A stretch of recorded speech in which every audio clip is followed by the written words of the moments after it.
Okey, saudara-saudara sekalian, ada orang menanyakan saya tentang belangkas. Boleh makan ke tak boleh makan? Nombor satu, you kena tahu bukan tak boleh makan. Boleh makan sebab dia bukan daripada dua alam. Walaupun you nampak dia boleh naik ke darat, tetapi dia tak boleh tahan kalau kering lama sangat, dia akan mati. So, dia memerlukan air. Jadi, satu alam saja. Nombor dua, walaupun dia boleh makan, you kena berhati-hati tentang racun. Terkenal dengan TTX tu, ada nama racun yang sama dengan ikan buntal. Pernah dengar?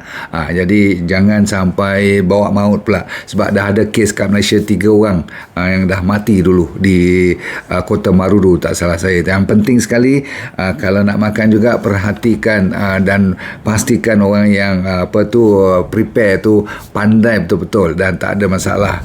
Yang nombor 3 yang kita kena tahu sangat-sangat ialah darah biru dia tu yang paling mahal, yang orang selalu suka nak tangkap belangkas ni, nak dijual ke lab-lab untuk dibuatkan untuk kajian sains. Mahal sangat.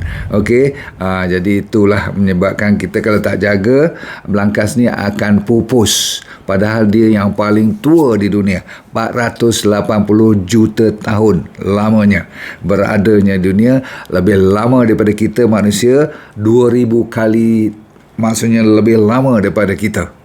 Bayangkan Jadi kita kena kontrol.